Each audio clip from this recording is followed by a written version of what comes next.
कई लोगों को हजे यही नहीं पता कि कौन कौन सुसाइड कर रहा, पूरे इंडिया के किन्ने लोग रोज़ ही सुसाइड कर रहे हैं। वो सिचुएशन बंदे के सामने की होंगी है, जो एक बंदा सुसाइड कमिट करन जा रहा होंगे, उसके की यह जे उस टाइम च माइंड च चल रहा होंगे भी वो इन्ना वड्डा स्टैप ले जाता है।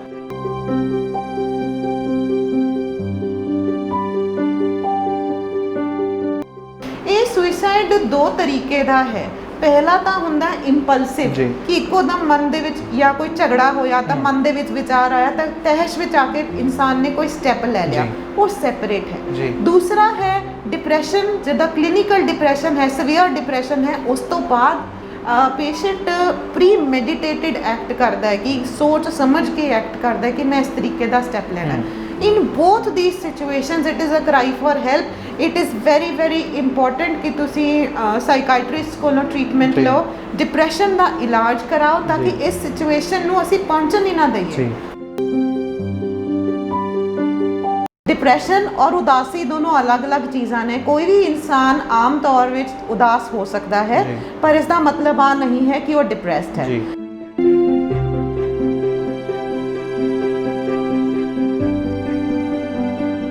बीमारी का खौफ तो हैगा ही है लोगों के, पर मनां दे विच उस तो वध हैगा कि उन्हां नूं किते हो ना जाए। उस खौफ के कारण लोगों का जिहड़ा माइंडसैट है वो खराब होंदा जा रहा। लोग डिप्रैशन के वल जाई जा रहे, यही सोची जा रहे हैं कि जेकर मैनूं कोरोना वायरस हो गया तो मेरा की होएगा। उन्हां वास्ते मैम उन्हां नूं की करना चाहिए जिस इस स्टेज वल ना वधन?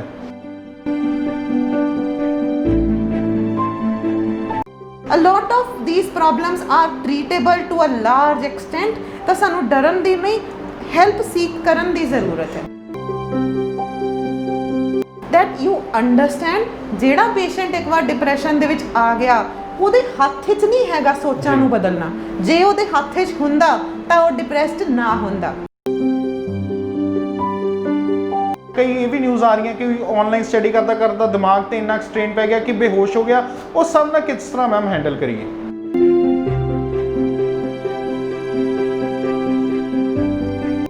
सारिਆਂ ਦੇ ਲਈ पॉसिबल नहीं हैगा, बट इफ पॉसिबल ਤੁਸੀਂ ਆਪਣੇ ਬੱਚਿਆਂ ਨੂੰ ਮੋਬਾਈਲ ਦੇ ਇਲਾਵਾ ਥੋੜੀ ਵੱਡੀ ਸਕਰੀਨ ਅਲਾਉ ਕਰੋ, ਸੋ दैट ਉਹ ਥੋੜੇ ਡਿਸਟੈਂਸ ਤੇ ਬੈਠ ਕੇ ਵੱਡੀ ਸਕਰੀਨ ਤੇ ਦੇਖ ਸਕਣ ताकि ਆਈਜ਼ ਦੇ ਉੱਪਰ ਸਟ੍ਰੇਨ ਜੋ ਹੈ ਉਹ ਘੱਟ ਪਵੇ। ਜੀ these are few tips we can do. At the end of it ਮੈਨੂੰ ਲੱਗਦਾ ਹੈ ਕਿ yes parents you are the role model. ਜੇ ਤੁਸੀਂ ਯੂਜ਼ ਕਰੋਗੇ ਫੋਨ ਨੂੰ ਤਾਂ ਬੱਚਾ ਦੇਖੇਗਾ ਔਰ ਜ਼ਿਆਦਾ ਯੂਜ਼ ਕਰੇਗਾ। अगेन ਇਹਦੇ ਵਿੱਚ पेरेंट्स ਨੂੰ ਇਹ ਕਰਨਾ ਚਾਹੀਦਾ ਹੈ ਕਿ they should allow the child to sit with them on the table, dining table या बेड ਤੇ ਜਾਂ ਕਿਤੇ ਵੀ ਆਪ ਨਾਲ ਬੈਠ ਕੇ ਖਾਣ ਤੇ ਉਹਦੇ ਨਾਲ ਗੱਲਾਂ ਕਰਨ, ਉਹਨੂੰ ਪੁੱਛਣ ਵੀ ਤੇਰਾ ਦਿਨ ਕਿਹੋ ਜਿਹਾ ਰਿਹਾ, ਤੈਨੂੰ ਕੀ ਖਾਣ ਵਿੱਚ ਪਸੰਦ ਆ ਰਿਹਾ ਹੈ ਜਾਂ ਤੈਨੂੰ ਕੋਈ ਪ੍ਰੋਬਲਮ ਤਾਂ ਨਹੀਂ ਆ ਰਹੀ ਪੜ੍ਹਾਈ ਦੇ ਵਿੱਚ। when you engage it gives you a chance to communicate better with the child or talk better with the child।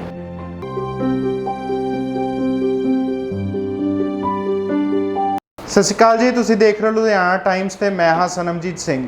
ਤਾਂ ਜਦੋਂ ਦਾ ਕਰੋਨਾ ਵਾਇਰਸ ਸ਼ੁਰੂ ਹੋਇਆ ਸੀ ਪੂਰੇ ਭਾਰਤ ਦੇ ਵਿੱਚ, ਜਦੋਂ ਉਹਨੇ ਆਪਣੇ ਪੈਰ ਪਸਾਰਨੇ ਸ਼ੁਰੂ ਕੀਤੇ ਸੀ ਤਾਂ ਕਾਫੀ ਲੋਕਾਂ ਦੇ ਦਿਲਾਂ ਦੇ ਵਿੱਚ ਖੌਫ ਪੈਦਾ ਹੋ ਰਿਹਾ ਸੀ ਕਿ ਜੇਕਰ ਉਹਨਾਂ ਨੂੰ ਕਰੋਨਾ ਵਾਇਰਸ ਹੋ ਗਿਆ ਤਾਂ ਕੀ ਹੋਏਗਾ। ਬਿਮਾਰੀ ਦਾ ਤਾਂ ਖੌਫ ਹੈ ਹੀ ਸੀ ਲੋਕਾਂ ਦੇ ਮਨਾਂ ਤੇ, ਪਰ ਇੱਕ ਖੌਫ ਹੋਰ ਉਹਨਾਂ ਨੂੰ ਅੰਦਰੋਂ ਅੰਦਰ ਹੀ ਖਾਈ ਜਾ ਰਿਹਾ ਸੀ, ਜੋ ਸੀ ਬਿਮਾਰੀ ਦੇ ਸਿਰਫ ਡਰ ਦਾ ਕਿ ਕਿਤੇ ਸਾਨੂੰ ਕਰੋਨਾ ਵਾਇਰਸ ਨਾ ਹੋ ਜਾਏ। ਉਸ ਦੇ ਨਾਲ ਲੋਕਾਂ ਦੇ ਦਿਮਾਗ ਤੇ ਕਾਫੀ ਜਿਹੜਾ ਅਸਰ ਪੈਣਾ ਸ਼ੁਰੂ ਹੋਇਆ ਸੀ ਤੇ ਕਈ ਲੋਕ ਡਿਪਰੈਸ਼ਨ ਦੀ ਸਟੇਜ ਵੱਲ ਵੀ ਵੱਧਦੇ ਜਾ ਰਹੇ ਸੀ। 2 ਮਹੀਨੇ ਕੰਮਕਾਰ ਬੰਦ ਰਹੇ, ਲੋਕ ਆਪਣੇ ਘਰਾਂ ਦੇ ਵਿੱਚ ਰਹੇ, ਸਕੂਲ ਬੰਦ, ਕਾਲਜਸ ਬੰਦ। ਸਭ ਤੋਂ ਜਿਹੜਾ ਵੱਡਾ ਖਤਰਾ ਜਿਹੜਾ ਦੇਖਣ ਨੂੰ ਮਿਲ ਰਿਹਾ ਉਹ ਬੱਚਿਆਂ ਦੇ ਦਿਮਾਗ ਤੇ ਦੇਖਣ ਨੂੰ ਮਿਲ ਰਿਹਾ, ਕਿਉਂਕਿ ਪਿਛਲੇ 2 ਮਹੀਨਿਆਂ ਤੋਂ 3 ਮਹੀਨਿਆਂ ਤੋਂ ਸਕੂਲ ਬੰਦ ਨੇ, ਬੱਚੇ ਆਪਣੇ ਘਰਾਂ ਦੇ ਵਿੱਚ ਨੇ ਤੇ ਆਨਲਾਈਨ ਸਟੱਡੀ ਕਰ ਰਹੇ ਨੇ, ਜਿਸ ਨਾਲ ਉਹਨਾਂ ਦੀਆਂ ਅੱਖਾਂ ਵੀ ਖਰਾਬ ਹੋ ਰਹੀਆਂ ਨੇ ਤੇ ਮਾਈਂਡ ਤੇ ਉਹਨਾਂ ਦੇ ਅਸਰ ਪੈ ਹੀ ਰਿਹਾ। ਤਾਂ ਇਸ ਸਾਰੇ ਨਾਲ ਗੱਲਬਾਤ ਕਰਨ ਲਈ ਸਾਡੇ ਨਾਲ ਮਨੋਵਿਗਿਆਨਿਕ ਡਾਕਟਰ ਪ੍ਰਿਯੰਕਾ ਕਾਲੜਾ ਜੀ ਮੌਜੂਦ ਨੇ, ਉਹਨਾਂ ਨਾਲ ਆਪਾਂ ਗੱਲਬਾਤ ਕਰਾਂਗੇ। ਮੈਮ, ਸਭ ਤੋਂ ਪਹਿਲਾਂ ਤਾਂ ਮੈਨੂੰ ਇਹ ਦੱਸੋ ਕਿ ਡਿਪਰੈਸ਼ਨ ਦੀ ਸਟੇਜ ਵੱਲ ਬੰਦਾ ਵੱਧ ਰਿਹਾ ਹੈ, ਇਹ ਡਿਪਰੈਸ਼ਨ ਦੇ ਵਿੱਚ ਹੈਗਾ, ਇਸ ਦੇ ਕੀ ਸਾਈਨਸ ਨੇ, ਕਿਹੜੇ ਸਾਈਨਸ ਇਹੋ ਜਿਹੇ ਨੇ ਜਿਸ ਤੋਂ ਪਤਾ ਲੱਗਦਾ ਕਿ ਬੰਦਾ ਡਿਪਰੈਸ਼ਨ ਦਾ ਪੇਸ਼ੈਂਟ ਹੈ? गुड इवनिंग, मैं doctor Priyanka Kalra, founder and director global child wellness centre. I am a specialist in child and adolescent psychiatry. ਤੁਹਾਡਾ ਸਵਾਲ ਹੈ ਕਿ ਡਿਪਰੈਸ਼ਨ ਦੇ ਕੀ ਸਾਈਨਸ ਔਰ ਸਿੰਪਟਮਸ ਹੁੰਦੇ ਜਿਹਦੇ ਨਾਲ ਪਤਾ ਲੱਗਦਾ ਹੈ। ਇੱਕ ਗੱਲ ਮੈਂ ਸਾਰਿਆਂ ਨੂੰ ਕਹਿਣਾ ਚਾਹੂੰਗੀ ਕਿ ਕੋਈ ਵੀ ਬੰਦਾ ਜੇ ਉਦਾਸ ਹੈਗਾ ਇਹਦਾ ਮਤਲਬ ਆ ਨਹੀਂ ਹੈ ਕਿ ਉਹ ਡਿਪਰੈਸਡ ਹੈ। ਡਿਪਰੈਸ਼ਨ ਔਰ ਉਦਾਸੀ ਦੋਨੋਂ ਅਲੱਗ-ਅਲੱਗ ਚੀਜ਼ਾਂ ਨੇ। ਕੋਈ ਵੀ ਇਨਸਾਨ ਆਮ ਤੌਰ ਵਿੱਚ ਉਦਾਸ ਹੋ ਸਕਦਾ ਹੈ, ਪਰ ਇਸ ਦਾ ਮਤਲਬ ਆ ਨਹੀਂ ਹੈ ਕਿ ਉਹ ਡਿਪਰੈਸਡ ਹੈ। ਟੂ ਬੀ ਡਿਪਰੈਸਡ ਜਾਂ ਡਿਪਰੈਸ਼ਨ ਦੇ ਕ੍ਰਾਈਟੇਰੀਆ ਫਾਈਂਡ ਆਊਟ ਕਰਨ ਲਈ ਸਾਨੂੰ ਪਤਾ ਹੋਣਾ ਚਾਹੀਦਾ ਕਿ ਪੇਸ਼ੈਂਟ ਦੀ ਜਿਹੜੀ ਨੀਂਦ, ਭੁੱਖ, ਕੌਨਫੀਡੈਂਸ, ਵਰਕ ਆਊਟਪੁੱਟ, ਕੰਮ ਦੇ ਵਿੱਚ ਲਥਾਰਜੀ, ਡਿਸੀਜਨ ਮੇਕਿੰਗ ਦੇ ਵਿੱਚ ਪ੍ਰੋਬਲਮਸ ਜਾਂ ਨੈਗੇਟਿਵ ਸੋਚ, ਨੈਗੇਟਿਵ ਵਿਚਾਰਾਤਮਾ ਜਿਹੜੀ ਹੁੰਦੀ ਹੈ ਉਹਦੇ ਕਰਕੇ ਜਿਹੜਾ ਪੇਸ਼ੈਂਟ ਹੈਗਾ ਉਹ ਆਪਣਾ ਕੋਈ ਵੀ ਕੰਮ ਸਹੀ ਤਰੀਕੇ ਦੇ ਨਾਲ ਨਹੀਂ ਕਰ ਸਕਦਾ। ਮੋਸਟ ਇੰਪੋਰਟੈਂਟ ਕਲੂਜ਼ ਜਿਹੜੇ ਹੁੰਦੇ ਨੇ ਦੈਟ ਇਜ਼ ਹੈਲਪਲੈਸਨੈਸ। ਪੇਸ਼ੈਂਟ ਆਪਣੇ ਆਪ ਨੂੰ ਹੈਲਪਲੈਸ ਫੀਲ ਕਰਦਾ ਹੈ ਕਿ ਮੈਂ ਇਸ ਸਿਚੁਏਸ਼ਨ ਚੋਂ ਨਿਕਲ ਨਹੀਂ ਸਕਦਾ, ਜਾਂ ਉਹਨੂੰ ਆਉਣ ਵਾਲੇ ਟਾਈਮ ਦੇ ਵਿੱਚ ਕਿਸੇ ਤਰੀਕੇ ਦੀ ਉਮੀਦ ਨਹੀਂ ਦਿਸਦੀ, ਹੋਪਲੈਸਨੈਸ ਲੱਗਦੀ ਹੈ, ਜਾਂ ਉਸਨੂੰ ਇਸ ਤਰ੍ਹਾਂ ਲੱਗਦਾ ਹੈ ਕਿ ਦੁਨੀਆ ਦੇ ਵਿੱਚ ਮੇਰਾ ਕੋਈ ਫਿਊਚਰ ਜਾਂ ਮੇਰਾ ਕੋਈ ਵਜੂਦ ਨਹੀਂ ਹੈ। all of these if they are present for more than 2 weeks in good amount of intensity then we say कि patient ਜਿਹੜਾ ਹੈ ਉਹ depressed ਹੈ। ਇਹਦੇ ਇਲਾਵਾ ਇੱਕ ਅੱਧਾ ਦਿਨ ਜਿਹੜਾ ਮਨ ਦੀ ਉਦਾਸੀ ਹੈ ਉਹ ਕਿਸੇ ਨੂੰ ਵੀ ਹੋ ਸਕਦੀ ਹੈ, ਉਹਨੂੰ ਡਾਇਗਨੋਸ ਨਹੀਂ ਕਰਨਾ ਚਾਹੀਦਾ। ਪਰ ਜੇ ਡਿਪਰੈਸ਼ਨ ਦੇ ਸਾਈਨਸ ਐਂਡ ਸਿੰਪਟਮਸ ਪ੍ਰੈਜ਼ੈਂਟ ਨੇ ਤਾਂ ਮੋਸਟ ਡੈਫੀਨਿਟਲੀ ਤੁਹਾਨੂੰ ਪ੍ਰੋਫੈਸ਼ਨਲ ਕੋਲੋਂ ਹੈਲਪ ਲੈਣੀ ਚਾਹੀਦੀ ਹੈ। ਮੈਮ ਜੇ ਪਿਛਲੇ 3 ਮਹੀਨਿਆਂ ਦੀ ਗੱਲ ਕਰੀਏ ਤਾਂ ਕਰੋਨਾ ਵਾਇਰਸ ਜੋ ਦਾ ਪੈਰ ਪਸਾਰ ਰਿਹਾ ਆਪਣੇ ਪੂਰੇ ਸੰਸਾਰ ਦੇ ਵਿੱਚ, ਤਾਂ ਬਿਮਾਰੀ ਦਾ ਖੌਫ ਤਾਂ ਹੈਗਾ ਹੀ ਆ ਲੋਕਾਂ ਦੇ, ਪਰ ਮਨਾਂ ਦੇ ਵਿੱਚ ਉਸ ਤੋਂ ਵੱਧ ਹੈਗਾ ਕਿ ਉਹਨਾਂ ਨੂੰ ਕਿਤੇ ਹੋ ਨਾ ਜਾਏ। ਉਸੇ ਖੌਫ ਦੇ ਕਾਰਨ ਲੋਕਾਂ ਦਾ ਜਿਹੜਾ ਮਾਈਂਡਸੈਟ ਆ ਉਹ ਖਰਾਬ ਹੁੰਦਾ ਜਾ ਰਿਹਾ, ਲੋਕ ਡਿਪਰੈਸ਼ਨ ਦੇ ਵੱਲ ਜਾਈ ਜਾ ਰਹੇ, ਇਹੀ ਸੋਚੀ ਜਾ ਰਹੇ ਨੇ ਕਿ ਜੇਕਰ ਮੈਨੂੰ ਕਰੋਨਾ ਵਾਇਰਸ ਹੋ ਗਿਆ ਤਾਂ ਮੇਰਾ ਕੀ ਹੋਏਗਾ। ਉਹਨਾਂ ਵਾਸਤੇ ਮੈਮ ਉਹਨਾਂ ਨੂੰ ਕੀ ਕਰਨਾ ਚਾਹੀਦਾ ਜਿਸ ਇਹ ਸਟੇਜ ਵੱਲ ਨਾ ਵਧਣ? ਜੋ ਤੁਸੀਂ ਕਹਿ ਰਹੇ ਹੋ ਬਿਲਕੁਲ ਸਹੀ ਹੈ। ਮੇਰੇ ਕਲੀਨਿਕ ਦੇ ਵਿੱਚ ਵੀ ਇਸ ਟਾਈਮ ਜੋ ਪੇਸ਼ੈਂਟਸ ਆ ਰਹੇ ਨੇ, ਬਹੁਤ ਸਾਰੇ ਪੇਸ਼ੈਂਟਸ ਇਸੇ ਪ੍ਰੋਬਲਮ ਦੇ ਨਾਲ ਆ ਰਹੇ ਨੇ ਕਿ ਉਹਨਾਂ ਨੂੰ ਇੱਕ ਚਿੰਤਾ ਲੱਗਦੀ ਹੈ ਵੀ ਲੋਕਡਾਊਨ ਕਰਕੇ ਸਾਨੂੰ ਚਿੰਤਾ ਹੈ ਕਿ ਸਾਨੂੰ ਕਰੋਨਾ ਨਾ ਹੋ ਜਾਏ। ਮਨ ਉਦਾਸ ਹੈ, ਘਰੋਂ ਬਾਹਰ ਕਿਤੇ ਨਿਕਲਿਆ ਨਹੀਂ ਜਾ ਰਿਹਾ, ਕੋਈ ਚੇਂਜ ਨਹੀਂ ਮਿਲਦਾ, ਸਾਰਾ ਟਾਈਮ ਡਰ ਦੇ ਵਿੱਚ ਮਨ ਰਹਿੰਦਾ ਹੈ। ਬਹੁਤ ਸਾਰੇ ਪੇਸ਼ੈਂਟਸ ਇਹੋ ਜਿਹੇ ਨੇ ਜਿਨ੍ਹਾਂ ਦੇ ਬੱਚੇ ਹੋਰ ਸ਼ਹਿਰਾਂ ਦੇ ਵਿੱਚ ਪੜ੍ਹ ਰਹੇ ਨੇ, ਉਹਨਾਂ ਨੂੰ ਆਪਣੇ ਬੱਚਿਆਂ ਦੀ ਚਿੰਤਾ ਸਤਾਉਂਦੀ ਹੈ ਵੀ ਉਹ ਉਹਨਾਂ ਦੀ ਤਬੀਅਤ ਠੀਕ ਰਹੇ। In all of this, I understand everybody is gripped with fear. We are all afraid. That is fine. But the problem is, afraid ਹੋਣ ਤੋਂ ਬਾਅਦ ਅਸੀਂ ਆਪਣੇ ਲਈ contingency plan ਕੀ ਡਿਵੈਲਪ ਕੀਤਾ ਹੈ? Are we working towards our immunity? ਕੀ ਅਸੀਂ ਆਪਣਾ ਕੋਈ ਲਾਈਫਸਟਾਈਲ, ਕੋਈ ਆਪਣਾ ਸਲੀਪ ਸ਼ੈਡਿਊਲ ਚੇਂਜ ਕੀਤਾ ਹੈ? ਕੀ ਅਸੀਂ ਆਪਣੀ ਡਾਈਟ ਦੇ ਵਿੱਚ ਇਹੋ ਜਿਹੀਆਂ ਮੋਡੀਫਿਕੇਸ਼ਨਸ ਕੀਤੀਆਂ ਨੇ ਕਿ ਅਸੀਂ ਆਪਣੇ ਆਪ ਨੂੰ, ਆਪਣੀ ਇਮਿਊਨਿਟੀ ਨੂੰ ਪ੍ਰੋਟੈਕਟ ਕਰ ਸਕੀਏ? ਕੀ ਅਸੀਂ ਨੈਗੇਟਿਵ ਨਿਊਜ਼ ਤੋਂ ਬਚ ਰਹੇ ਹਾਂ, ਫੇਕ ਨਿਊਜ਼ ਤੋਂ ਬਚ ਰਹੇ ਹਾਂ? ਕੀ ਅਸੀਂ ਫੇਕ ਨਿਊਜ਼ ਫੈਲਾ ਤਾਂ ਨਹੀਂ ਰਹੇ? ਕਿ ਅਸੀਂ ਰੀਅਲਿਸਟਿਕ ਡਾਟਾ ਦੇ ਵੱਲ ਜਾ ਰਹੇ ਹਾਂ? Are we able to understand ਕਿ even if you are infected many cases will be asymptomatic. So a lot of people have now started changing thinking। ਉਹ ਆਪਣੀ ਵਿਚਾਰਧਾਰਾ ਬਦਲ ਰਹੇ ਨੇ, ਇਹ ਸੋਚਦੇ ਨੇ ਕਿ ਚਲੋ ਜੇ ਇਨਫੈਕਸ਼ਨ ਹੋ ਵੀ ਗਈ ਤਾਂ ਇਸ ਤਰ੍ਹਾਂ ਦੀ ਹੋਵੇ ਕਿ ਏਸਿਮਟੋਮੈਟਿਕ ਹੋਵੇ ਜਾਂ ਮਿਨੀਮਮ ਸਿੰਪਟਮਸ ਹੋਣ, ਜੋ ਕਿ ਮੈਜੋਰਿਟੀ ਪੋਪੂਲੇਸ਼ਨ ਨੂੰ ਹੋ ਰਿਹਾ ਹੈ। So I would say that fear, although realistic, you must develop a contingency plan। secondly, ਜੇ ਇਹ ਸੋਚ ਵਾਰੀ-ਵਾਰੀ ਸਤਾਉਂਦੀ ਹੈ, ਮੇਰੇ ਕੋਲ ਪੇਸ਼ੈਂਟਸ ਇਹੋ ਜਿਹੇ ਵੀ ਨੇ ਜਿਨ੍ਹਾਂ ਨੂੰ OCD, obsessive compulsive disorder ਦੇ ਫੀਚਰਸ ਨੇ, ਹੱਥ ਧੋਣ ਦੀ ਵਾਰੀ-ਵਾਰੀ ਚਿੰਤਾ ਲੱਗੀ ਰਹਿੰਦੀ ਹੈ, ਉਹ ਵਾਰੀ-ਵਾਰੀ ਹੱਥ ਧੋਂਦੇ ਨੇ, ਉਹਨਾਂ ਦੀਆਂ ਪ੍ਰੋਬਲਮਸ ਵੱਧ ਰਹੀਆਂ ਨੇ। ਜਾਂ ਜਿਨ੍ਹਾਂ ਨੂੰ ਵੈਸੇ ਹੀ ਹੈਲਥ ਦੀ ਚਿੰਤਾ ਜ਼ਿਆਦਾ ਰਹਿੰਦੀ ਸੀ, ਹਾਈਪੋਕੌਂਡਰਾਇਕ ਸੀਗੇ, ਉਹਨਾਂ ਦੀ ਹੈਲਥ ਰਿਲੇਟਡ ਚਿੰਤਾ ਵੱਧ ਰਹੀ ਹੈ। For those people, I would suggest that there are facilities available. Seek professional help. Take professional help in terms of medication as well as counseling। ਉਹ ਬਹੁਤ ਅੱਛੀ ਤਰ੍ਹਾਂ ਤੁਹਾਡੀ ਪ੍ਰੋਬਲਮ ਨੂੰ ਪਕੜ ਕੇ ਵਧੀਆ ਤਰੀਕੇ ਨਾਲ ਸਹੀ ਕਰ ਸਕਦਾ ਹੈ। A lot of these problems are treatable to a large extent। ਤਾਂ ਸਾਨੂੰ ਡਰਨ ਦੀ ਨਹੀਂ, ਹੈਲਪ ਸੀਕ ਕਰਨ ਦੀ ਜ਼ਰੂਰਤ ਹੈ। ਮੈਮ ਤੁਹਾਨੂੰ ਨਹੀਂ ਲੱਗਦਾ ਕਿ ਡਿਪਰੈਸ਼ਨ ਦੇ ਵੱਲ ਇੱਕੋ ਚੀਜ਼ ਨੂੰ ਸੋਚ ਕੇ ਵੀ ਮੈਨੂੰ ਇੱਦਾਂ ਨਾ ਹੋ ਜੇ, ਉੱਦਾਂ ਨਾ ਹੋ ਜੇ, ਇਮਿਊਨ ਸਿਸਟਮ ਹੋਰ ਇਹਦੇ ਨਾਲ ਵੀਕ ਹੁੰਦਾ ਨਾ ਕਿ ਹੋਰ ਸਟਰੋਂਗ ਹੁੰਦਾ? ਵੀ ਤੁਹਾਨੂੰ ਨਹੀਂ ਲੱਗਦਾ ਵੀ ਲੋਕਾਂ ਨੂੰ ਨਹੀਂ ਇਹ ਚੀਜ਼ਾਂ ਸੋਚਣੀਆਂ ਚਾਹੀਦੀਆਂ ਬੇਫਜ਼ੂਲ ਦੀਆਂ? ਸਰ, ਜੋ ਤੁਸੀਂ ਕਹਿ ਰਹੇ ਹੋ ਇਮਿਊਨ ਸਿਸਟਮ ਔਰ ਸਟ੍ਰੈਸ, ਇਹਦਾ ਇੱਕ ਬਹੁਤ ਡੂੰਘਾ ਲਿੰਕ ਹੈਗਾ। ਤੁਸੀਂ ਬਿਲਕੁਲ ਢੁਕਵੀਂ ਗੱਲ ਕੀਤੀ ਹੈ ਕਿ ਜਿਸ ਨੂੰ ਸਟ੍ਰੈਸ ਹੈਗਾ ਉਹਦੀ ਇਮਿਊਨਿਟੀ ਥੱਲੇ ਆਏਗੀ ਹੀ ਆਏਗੀ। ਉਹਨੂੰ ਚਾਂਸਸ ਹੈਗੇ ਨੇ ਕਿ ਉਹਨੂੰ ਇਮਿਊਨਿਟੀ ਵੀ ਘਟੇਗੀ, ਨਾਲ ਦੀ ਨਾਲ ਹੋਰ ਲਾਈਫਸਟਾਈਲ ਡਿਜ਼ੀਜ਼ਸ ਵੀ ਹੋਣਗੀਆਂ, ਜਿਵੇਂ ਕਿ ਹਾਈਪਰਟੈਂਸ਼ਨ ਹੋ ਸਕਦੀ ਹੈ ਜਾਂ ਡਾਇਬੀਟੀਜ਼ ਵਰਸਨ ਹੋ ਸਕਦੀ ਹੈ। ਸੋ all of these stress related problems will definitely worsen।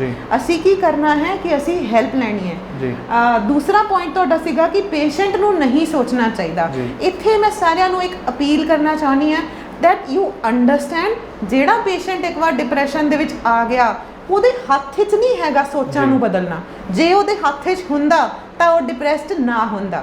ਜਿਹੜੀ ਸੋਚ ਉਹ ਆਪਣੇ ਆਪ ਨਹੀਂ ਬਦਲ ਪਾ ਰਿਹਾ ਹੈ, as family members, as friends, ਜੇ ਤੁਸੀਂ ਉਹਨੂੰ ਪੁਸ਼ ਕਰਦੇ ਹੋ ਵੀ ਨਹੀਂ ਤੂੰ ਆਪਣੀ ਸੋਚ ਬਦਲ, ਤੂੰ ਟੀਵੀ ਦੇਖ, ਤੂੰ ਬਾਹਰ ਘੁੰਮਣ ਜਾ, ਉਹ ਪੇਸ਼ੈਂਟ ਦੇ ਵੱਸ 'ਚ ਨਹੀਂ ਹੈਗਾ ਆਪ ਕਰਨਾ।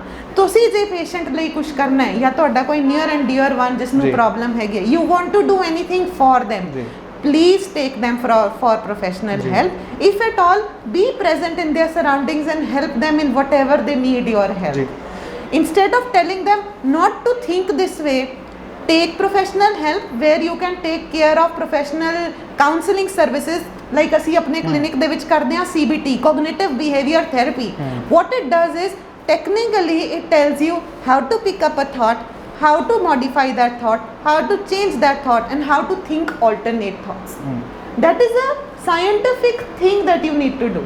That is not possible, ਉਹ possible ਨਹੀਂ ਹੈਗਾ ਪੇਸ਼ੈਂਟ ਦੇ ਕੋਲ ਆਪਣੇ ਆਪ ਕਰਨਾ, ਉਹ ਤੁਸੀਂ ਉਹਨੂੰ ਹੈਲਪ ਲੈ ਕੇ ਦਓਗੇ ਤਾਂ ਪੋਸੀਬਲ ਹੋਊਗਾ। ਤੇ ਜੇ ਮੈਮ ਆਪਾਂ ਬੱਚਿਆਂ ਦੀ ਗੱਲ ਕਰੀਏ ਤਾਂ ਪਿਛਲੇ 3 ਮਹੀਨਿਆਂ ਤੋਂ ਸਕੂਲਸ ਬੰਦ ਨੇ, ਛੋਟੇ ਜਿਹੜੇ ਬੱਚੇ ਨੇ ਘਰੇ ਬੈਠੇ ਨੇ, ਉਹ ਮੋਬਾਈਲ ਦੀ ਐਡਿਕਸ਼ਨ ਵੱਲ ਜ਼ਿਆਦਾ ਵਧੇ ਜਾ ਰਹੇ ਨੇ। ਆਪਾਂ ਛੋਟੇ ਬੱਚਿਆਂ ਨੂੰ ਕਹਿੰਦੇ ਹੁੰਦੇ ਸੀ ਕਿ ਤੁਸੀਂ ਜ਼ਿਆਦਾ ਫੋਨ ਨਾ ਯੂਜ਼ ਕਰੋ, ਤੁਹਾਡੀਆਂ ਅੱਖਾਂ ਤੇ ਅਸਰ ਪਊਗਾ, ਬਟ ਇਹ ਸਟੇਜ ਆ ਚੁੱਕੀ ਹੈ ਕਿ ਬੱਚਿਆਂ ਨੂੰ ਫੋਨ ਯੂਜ਼ ਕਰਨਾ ਪੈ ਰਿਹਾ ਕਿਉਂਕਿ ਆਨਲਾਈਨ ਸਟੱਡੀ ਹੋ ਰਹੀ ਹੈ।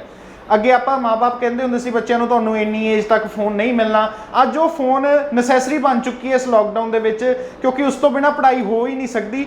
ਬਟ ਉਹ ਜੋ ਫੋਨ ਦੇ ਗਲਤ ਅਸਰ ਵੀ ਦੇਖਣ ਨੂੰ ਮਿਲ ਰਿਹਾ, ਕਾਫੀ ਬੱਚਿਆਂ ਦੇ ਜੇ ਆਈਜ਼ ਤੇ ਫਰਕ ਪੈ ਰਿਹਾ। ਕਈ ਇਹ ਵੀ ਨਿਊਜ਼ ਆ ਰਹੀਆਂ ਕਿ ਆਨਲਾਈਨ ਸਟੱਡੀ ਕਰਦਾ ਕਰਦਾ ਦਿਮਾਗ ਤੇ ਇੰਨਾ ਸਟ੍ਰੇਨ ਪੈ ਗਿਆ ਕਿ ਬੇਹੋਸ਼ ਹੋ ਗਿਆ। ਉਹ ਸਭ ਨਾਲ ਕਿਸ ਤਰ੍ਹਾਂ ਮੈਮ ਹੈਂਡਲ ਕਰੀਏ? ਸਰ ਅੱਜ ਦੇ ਟਾਈਮ ਦੇ ਵਿੱਚ ਮੈਨੂੰ ਲੱਗਦਾ ਹੈ, because I deal a lot with children and adolescents, ਮੈਨੂੰ ਲੱਗਦਾ ਕਿ ਸਭ ਤੋਂ ਰੈਲੇਵੈਂਟ ਕੁਐਸਚਨ ਹੈਗਾ ਕਿ ਬੱਚਿਆਂ ਨੂੰ ਕਿਵੇਂ ਮੈਨੇਜ ਕਰੀਏ, ਉਹਨਾਂ ਦਾ ਸਕਰੀਨ ਟਾਈਮ ਕਿਵੇਂ ਮੈਨੇਜ ਕਰੀਏ। There are some basic rules you need to set. ਜਦੋਂ ਪੜ੍ਹਾਈ ਕਰਨੀ ਹੈ ਉਹਦੇ ਇਲਾਵਾ ਉਹਦਾ ਤਾਂ ਕੋਈ ਚਾਰਾ ਨਹੀਂ ਹੈਗਾ, ਆਨਲਾਈਨ ਜਾਣਾ ਹੀ ਪੈਣਾ। ਜਦੋਂ ਪੜ੍ਹਾਈ ਅਸੀਂ ਨਹੀਂ ਕਰ ਰਹੇ ਉਸ ਟਾਈਮ ਤੇ ਜਿਹੜਾ ਬੈਕਗਰਾਊਂਡ ਦੇ ਵਿੱਚ ਅਸੀਂ ਇੰਟਰਨੈਟ ਜਾਂ ਟੀਵੀ ਲਗਾ ਕੇ ਰੱਖਦੇ ਹਾਂ ਉਸ ਨੂੰ ਬੰਦ ਕਰਨਾ ਬਹੁਤ ਜ਼ਰੂਰੀ ਹੈ। So cut down background usage of any kind of mobile ਔਰ media device. Secondly, apart from studying, ਬਹੁਤ ਸਾਰੇ ਬੱਚੇ ਕੀ ਕਰਦੇ, ਖਾਣਾ ਖਾਣ ਦੇ ਟਾਈਮ ਤੇ ਪੇਰੈਂਟਸ ਉਹਨਾਂ ਨੂੰ ਟੀਵੀ ਲਗਾ ਕੇ ਦੇ ਦਿੰਦੇ ਆ, ਟੈਬਲੇਟ ਹੱਥ 'ਚ ਪਕੜਾ ਦਿੰਦੇ ਆ।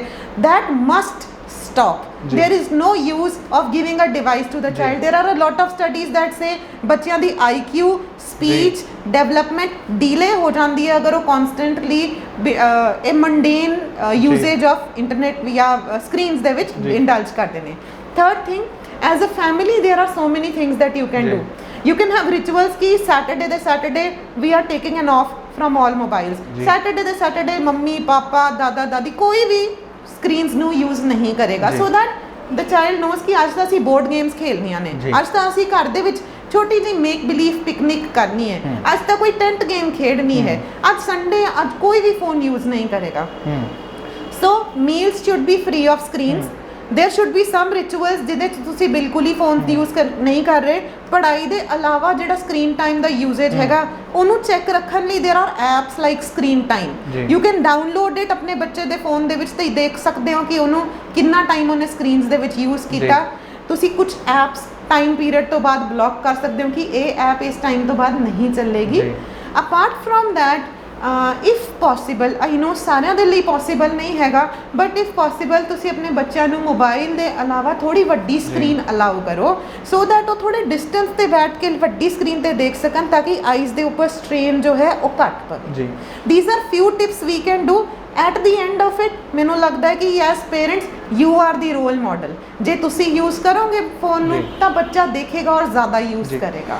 ਜੀ ਮੈਮ, ਤੁਸੀਂ ਇੱਥੇ ਗੱਲ ਕੀਤੀ ਪੇਰੈਂਟਸ ਰੋਲ ਮਾਡਲ ਨੇ, ਔਰ ਵਾਕਈ ਗਲਤੀ ਵੀ ਕਿਤੇ ਨਾ ਕਿਤੇ ਕੁਛ ਨਾ ਕੁਛ ਪੇਰੈਂਟਸ ਦੀ ਵੀ ਹੈ, ਕਿਉਂਕਿ ਜੇਕਰ ਬੱਚਾ ਨਹੀਂ ਛੋਟਾ ਰੋਟੀ ਖਾਂਦਾ ਤਾਂ ਉਸਨੂੰ ਫੋਨ ਪਕੜਾ ਦਿੰਦੇ ਨੇ, ਲੈ ਤੂੰ ਫੋਨ ਤੇ ਕਾਰਟੂਨ ਦੇਖਿਆ ਜੋ ਦੇਖ, ਤੇ ਉਹ ਨਾਲ ਨਾਲ ਰੋਟੀ ਵੀ ਖਾ ਲੈਂਦਾ। ਇੱਥੇ ਪੇਰੈਂਟਸ ਨੂੰ ਫੋਨ ਦੇਣ ਦੀ ਜਗ੍ਹਾ ਉਹਨਾਂ ਨੂੰ ਸਮਝਾਉਣਾ ਚਾਹੀਦਾ ਕਿ ਤੁਸੀਂ ਉੱਦਾਂ ਹੀ ਖਾਣਾ ਖਾਓ, ਵੀ ਫੋਨ ਨਾ ਚਲਾਓ। ਬਟ ਇੱਥੇ ਤੁਹਾਨੂੰ ਨਹੀਂ ਲੱਗਦਾ ਵੀ ਪੇਰੈਂਟਸ ਵੱਧ ਰਿਸਪੌਂਸਿਬਲ ਨੇ ਇਸ ਚੀਜ਼ ਦੇ?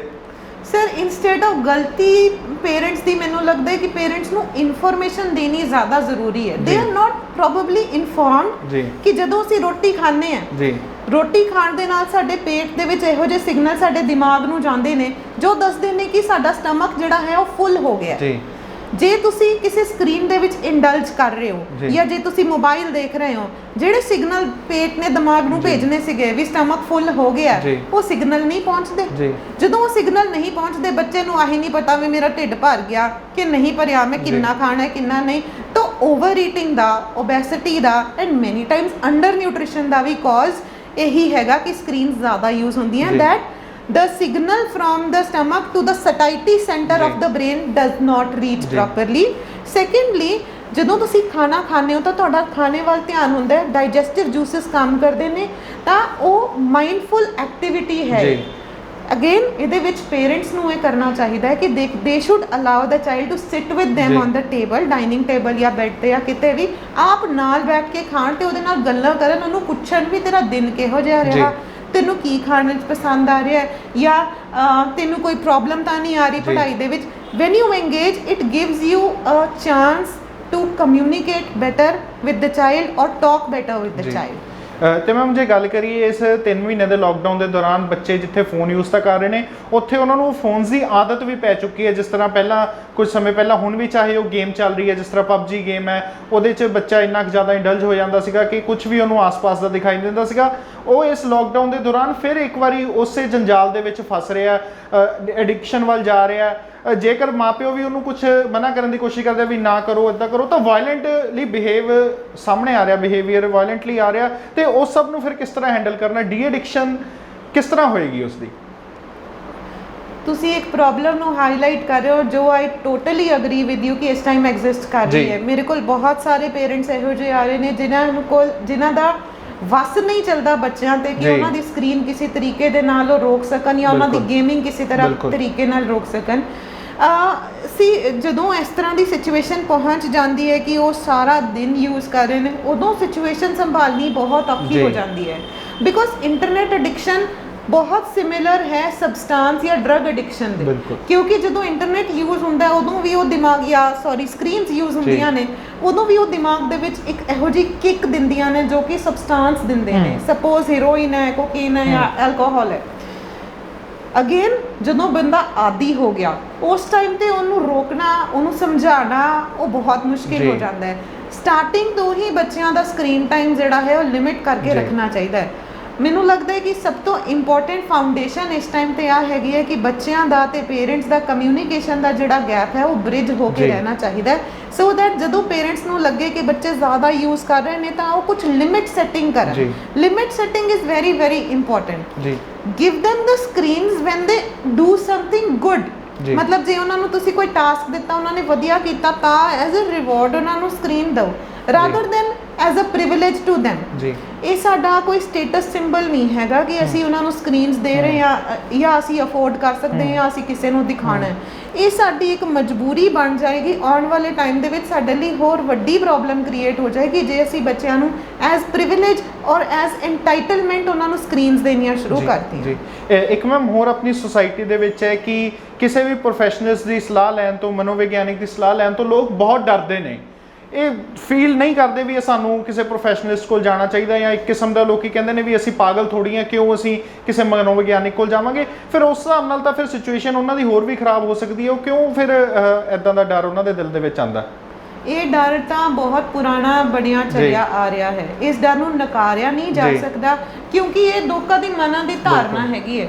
ਬਟ ਜਿੱਦਾਂ ਦਾ ਸਾਡਾ ਕਲੀਨਿਕ ਦਾ ਐਟਮੋਸਫੀਅਰ ਹੈ, ਸਮਾਂ ਬਦਲ ਰਿਹਾ ਹੈ। ਬੱਚੇ ਆਪ ਨੈਟ ਤੇ ਸਰਚ ਕਰਕੇ ਇੱਕ ਦੂਸਰੇ ਨੂੰ ਪੁੱਛ ਕੇ ਕਾਉਂਸਲਿੰਗ ਲੈਣਾ ਚਾਹੁੰਦੇ ਨੇ।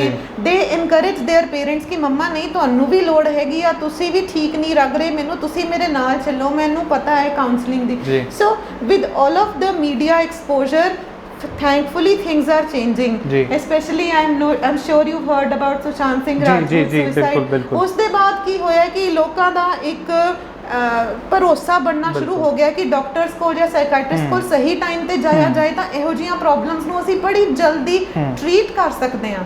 ਸੋ things are changing. I would encourage everyone ਕਿ ਜਦੋਂ ਤੁਹਾਨੂੰ ਲੱਗਦਾ ਹੈ ਕਿਸੇ ਨੂੰ ਥੋੜੀ ਜਿਹੀ ਪ੍ਰੋਬਲਮ ਹੈ, ਤੁਸੀਂ ਜਲਦੀ ਲੈ ਆਓਗੇ ਤਾਂ ਜਲਦੀ ਠੀਕ ਹੋ ਜਾਏਗਾ ਪੇਸ਼ੈਂਟ। ਤੁਸੀਂ ਮੈਮ ਸੁਸ਼ਾਂਤ ਸਿੰਘ ਦੀ ਸੁਸਾਈਡ ਦੀ ਗੱਲ ਕੀਤੀ ਹੈ। ਸੁਸ਼ਾਂਤ ਸਿੰਘ ਬਹੁਤ ਵੱਡੀ ਸੈਲੀਬ੍ਰਿਟੀ ਸੀ ਇਹ ਜਿਹੇ ਕਈ ਲੋਕ ਨੇ ਜੋ ਰੋਜ਼ ਕਿੰਨੀਆਂ ਸੁਸਾਈਡ ਹੋ ਰਹੀਆਂ ਨੇ ਆਪਣੇ ਇੰਡੀਆ ਦੇ ਵਿੱਚ। ਇਹ ਇਕੱਲਾ ਸੁਸ਼ਾਂਤ ਸਿੰਘ ਇੱਕ ਬਹੁਤ ਵੱਡੀ ਸੈਲੀਬ੍ਰਿਟੀ ਸੀ ਤਾਂ ਸਾਹਮਣੇ ਆਇਆ, ਸਾਰੇ ਲੋਕਾਂ ਨੂੰ ਪਤਾ ਲੱਗਿਆ। ਕਈ ਲੋਕਾਂ ਨੂੰ ਹਜੇ ਇਹੀ ਨਹੀਂ ਪਤਾ ਕਿ ਕੌਣ ਸੁਸਾਈਡ ਕਰ ਰਿਹਾ ਪੂਰੇ ਇੰਡੀਆ ਦੇ ਵਿੱਚ, ਕਿੰਨੇ ਲੋਕ ਰੋਜ਼ ਦੀ ਸੁਸਾਈਡ ਕਰ ਰਹੇ ਨੇ।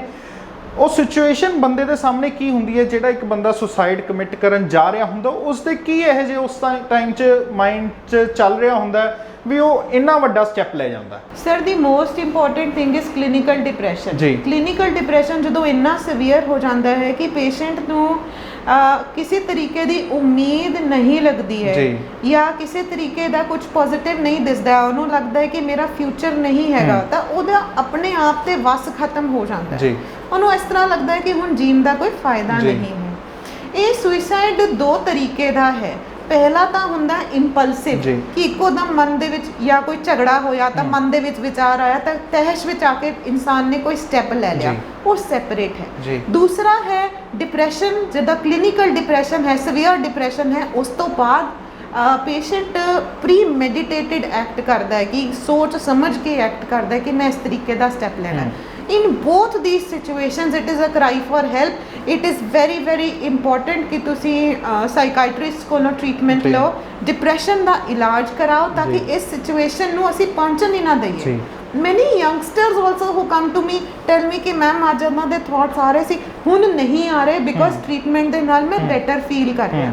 ਉਹ ਥੈਰੇਪੀ ਅਲਾਇੰਸ ਬਣਾਉਣਾ, ਉਹ ਟਰਸਟ ਬਿਲਡ ਕਰਨਾ, ਉਹ ਰੈਪੋ ਮੇਨਟੇਨ ਕਰਕੇ ਰੱਖਣਾ, ਉਹਦੇ ਨਾਲ ਪਲੱਸ प्रॉपर मेडिकेशन देने के नाल पेशेंट जो है वो ट्रीटेबल है।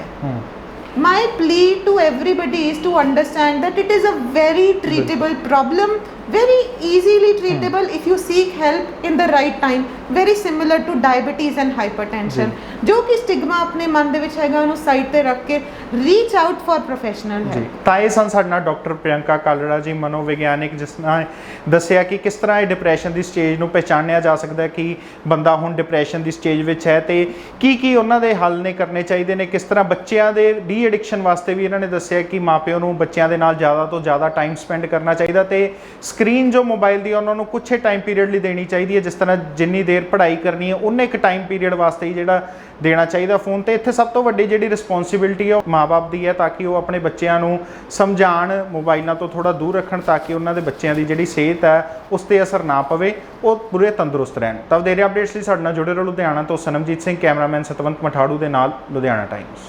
ਵਧੇਰੇ ਜਾਣਕਾਰੀ ਲਈ ਸਬਸਕ੍ਰਾਈਬ ਕਰੋ ਸਾਡਾ YouTube ਚੈਨਲ ਪਬਲਿਕ ਟਾਈਮਸ ਅਤੇ ਨੋਟੀਫਿਕੇਸ਼ਨ ਲਈ ਬੈਲ ਆਈਕਨ ਤੇ ਕਲਿੱਕ ਕਰਨਾ ਨਾ ਭੁੱਲੋ।